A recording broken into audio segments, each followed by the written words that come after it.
Hi అండి, ఈరోజు నేను కాళ్ళ షార్బత్ చేద్దాం అనుకున్నానండి. వెళ్ళి కాళ్ళు తీసుకొని వచ్చాను. 4 లెగ్స్ అన్నమాట. ఇవి తీసుకొచ్చి మంచిగా నీట్గా కడిగేసుకొని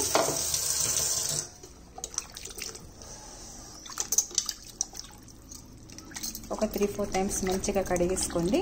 దాంట్లో కొద్దిగా ఉప్పు పసుపు వేసి ఉడకబెట్టేసుకుందాం 5-6 విజిల్స్ వచ్చే వరకు. నీట్గా కడిగేసుకున్నాం కదా.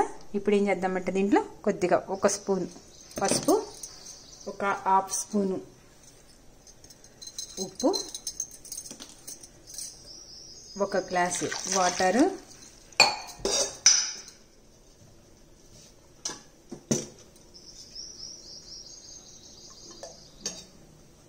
ఒక గంటి ఆయిల్ వేసి మంచిగా ఇలా తిప్పేసుకొని ఒక 4-5 విజిల్స్ రానిద్దాం. ఇప్పుడు మసాలా ప్రిపేర్ చేసుకుందాము. నేను ఒక 3 లవంగాలు, 1 ఇలాచి, చిన్న చెక్క ముక్క, కొన్ని మిరియాలు వేసాను. కొద్దిగా ఎండు కొబ్బరి, చిన్నులపాయలు, అల్లం వేసేసి ఇవన్నిటిని పేస్ట్ చేసి పక్కన పెట్టుకుందాం. కుక్కర్లో పెట్టాను కదా, 5 విజిల్స్ వచ్చేసినాయి. 5 విజిల్స్ వస్తే ఇలా వచ్చేసింది. దీన్ని తీసుకుని ఒక గిన్నెలో పెట్టేసుకుందాం. ఇప్పుడు మనము అవి తీసి పక్కన పెట్టేసుకున్నాం కదండి. ఈ ఉడికినయ్యో 5 విజిల్స్ రాగానే పక్కన పెట్టేశాను. ఇప్పుడు ఈ పాన్ పెట్టుకున్నాను. ఈ పాన్లో మనము కాళ్ళ షార్వాలో ఎక్కువ ఆయిల్ వేయకూడదండి, ఎందుకంటే ఆల్రెడీ దాంట్లో ఆయిల్ ఉంటుంది కాబట్టి. మనం మ్యాక్సిమం 2 జాలు, 2 చిన్న గంటలతో 2 ఆయిల్ వేసాను.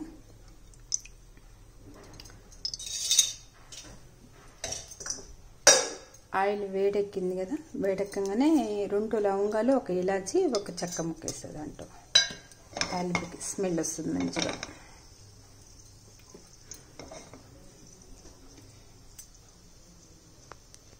హీట్ ఎక్కిందండి. హీట్ ఎక్కగానే మనము ఒక ఆనియన్ పెద్దది కట్ చేసి పెట్టుకున్నాను.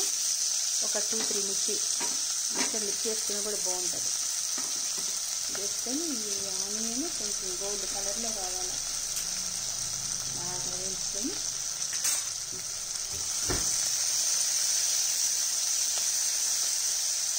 గోల్డ్ కలర్లో వచ్చిన తర్వాత మసాలా వేసేసుకున్నాం. ఇప్పుడు సాల్ట్ వేసాను. 1/2 స్పూను పసుపు వేసానండి. ఈ సాల్ట్ వేస్తే ఆనియన్స్ బాగా మెల్ట్ అయిపోయి తొందరగా వేగిపోతాయి. వేగిన తర్వాత మనం మసాలా వేసేసుకున్నాము. గ్రేవీ ఎక్కువ ఇవ్వండి.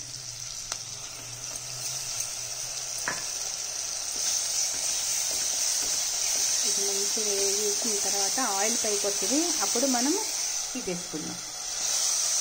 చూసారుగా ఫ్రెండ్స్, ఇట్లా అయింది కదా, మంచిగా నీట్గా బాగా వేగింది. ఆయిల్ పైకి వస్తుంది చూడండి. మసాలా మంచిగా ఎగితే స్మెల్ వస్తుంది బాగా కర్రీ. ఇప్పుడు దీంట్లో మనము చింతపండు వేయం కాబట్టి కొంచెమైనా పులుపు రావాలి కదా, అందుకని ఒక 2-3 స్పూన్లు పెరిగేసుకుందాం.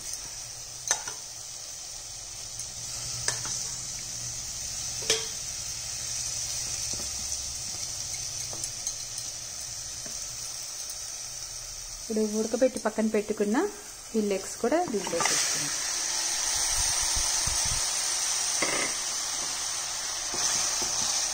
మసాలా, ఈ పెరుగు, ఇవి అన్నీ కలిపేసి ఈ పీసెస్కి పడితే కనుక ఉప్పు కారాలు బాగా పడతాయి కదా.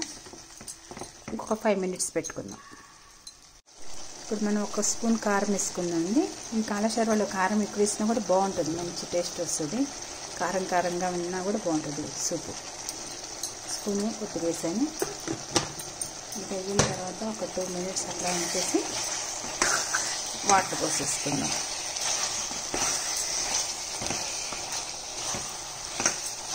ఇప్పుడు నేను చేసేది కాళ్ళ షార్వా అండి. కాళ్ళ షార్వా రొటీన్ కదా. కాళ్ళ షార్వాలో మునక్కాయలు వేస్తే ఆ టేస్ట్ వేరే ఉంటుంది. ఈ టేస్ట్ కూడా చూడండి మీరు ఎలా ఉంటుందో. నచ్చితే మీరు చేసుకోండి ఫ్రెండ్స్. మునక్కాయ కాళ్ళ షార్వా కోసి పెట్టుకున్నాను. 2 మునక్కాయలు కోసి పెట్టుకున్నాను. అది మనము ఇది దించే ముందుగా పెట్టుకోవాలి. ఇప్పుడు మళ్ళీ అది కూడా వేసి విధులు పెట్టామంటే మెత్తగా అయిపోతాయి కదా, అందుకని చెప్పి కాసేపు ఆగుతుంది. కూర దించేటప్పుడు వేసి ఒక 5 మినిట్స్ పెట్టేస్తే ఆ మునక్కాయలు మగ్గిపోతాయి. ఇప్పుడు దగ్గరికి వచ్చేసింది. దీంట్లో 1.5 గ్లాస్ వాటర్ పోసుకుందాం.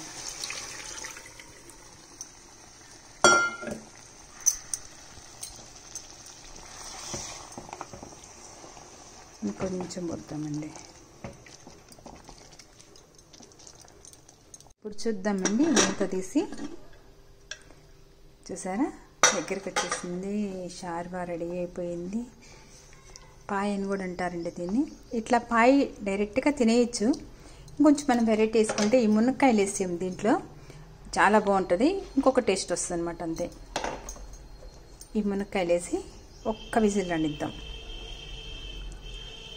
చాలా చాలా బాగుంటుంది. నేను ఒకసారి తిన్నానండి, అందుకని మళ్ళీ ఇది ట్రై చేస్తున్నాను. ఒక్క 1 విజిల్ రానిచ్చేసి ఆపేసేద్దాం. ఇప్పుడు మూత తీసి చూద్దామా. మునక్కాయ కాళ్ళ షేర్వా కర్రీ. వావ్, ఎమ్మి ఎమ్మి అనిపిస్తుంది కదండి. ఎంత బాగుందో కదా.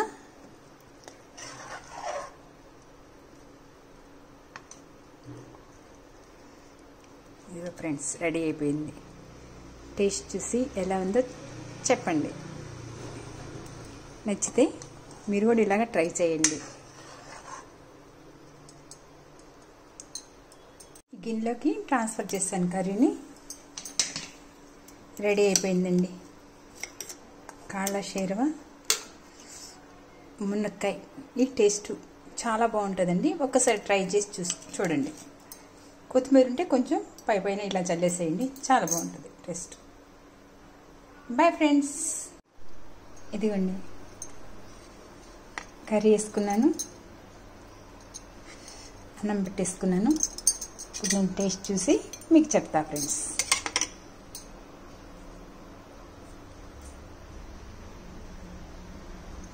Rice and curry.